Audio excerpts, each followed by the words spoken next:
অমূলদ সংখ্যা নিয়ে আলোচনা করব। এর আগে আমরা মূলদ সংখ্যা, স্বাভাবিক সংখ্যা, অখণ্ড সংখ্যা এবং পূর্ণ সংখ্যা নিয়ে আলোচনা করেছি। তো অমূলদ সংখ্যার সংজ্ঞা কি বলবো আমরা?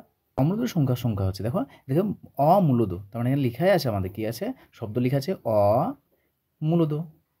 তার মানে যারাই মূলদ নয়, তার মানে যে সকল সংখ্যাগুলিকে আমরা p/q আকারে প্রকাশ করতে পারবো না, তাদেরকে আমাদের কি বলা হচ্ছে, অমূলদ সংখ্যা বলা হচ্ছে।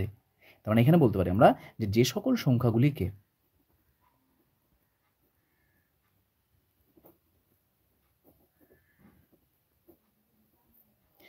p/q আকারে প্রকাশ করা যায় না,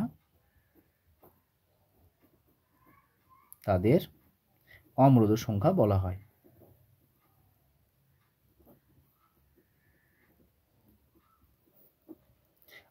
অথবা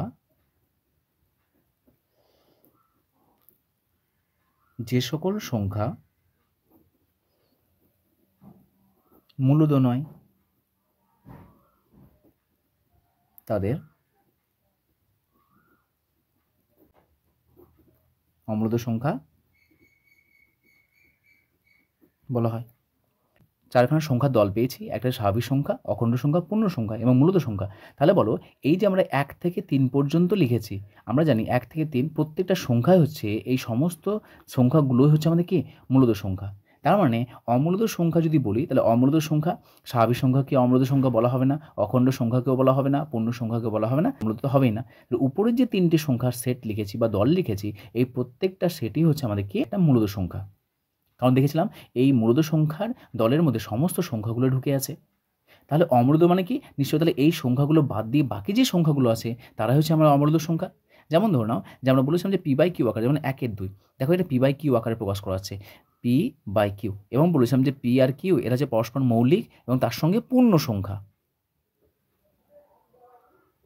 পূর্ণ সংখ্যা, তাহলে পূর্ণ সংখ্যা মানে কি, পূর্ণ সংখ্যা মানে যারা তোমার -∞ থেকে নিয়ে আপ টু +∞ পর্যন্ত এই যে সংখ্যাগুলো আছে, -3, -2, -1, 1, 2 আপ টু +∞ পর্যন্ত, এই সংখ্যাগুলো যারা পূর্ণ আকারে রয়েছে সেগুলোকে আমাদের পূর্ণ সংখ্যা বলা হয়। তো এই পূর্ণ সংখ্যা আকারে থাকবে। তাহলে এখানে আমরা অমূলদ সংখ্যা কাদেরকে বলা হবে, যেগুলো ধরে নাও যে √2 এটা অমূলদ সংখ্যা, √3 অমূলদ সংখ্যা, √15 অমূলদ সংখ্যা। কেন? কারণ এগুলো দেখো p/q আকারে প্রকাশ করা যাবে না, নিচে কিছু না মানে 1 আছে, কিন্তু উপরে যে সংখ্যাটা আছে রুট, আচ্ছা এই রুটের সংখ্যাটা √15 বলো, √2 বলো, এগুলো কি পূর্ণ সংখ্যা? পূর্ণ সংখ্যা নয়, কারণ কি রুটের আকারে কখনো পূর্ণ সংখ্যা নেই।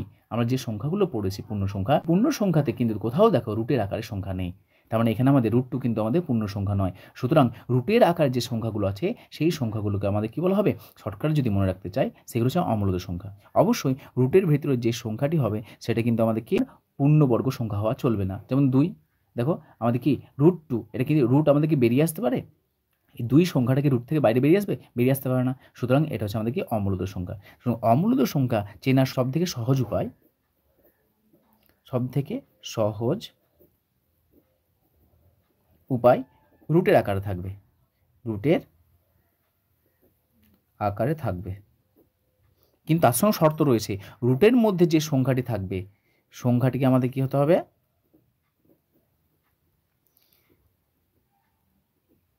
পূর্ণবর্গ হবে না।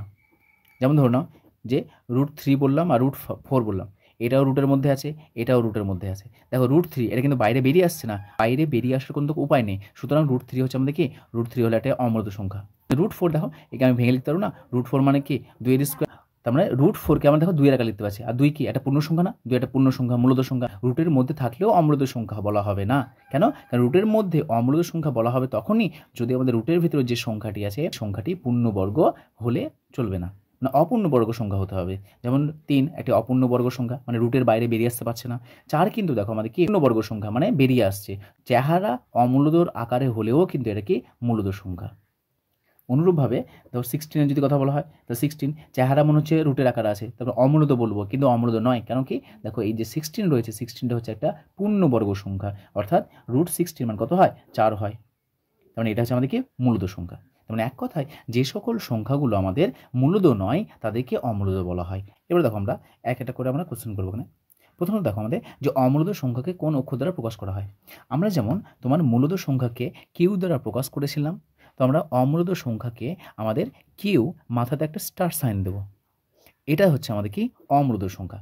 তার মানে স্টার দেওয়া মানে হচ্ছে আমাদের মূলদ সংখ্যা নয়।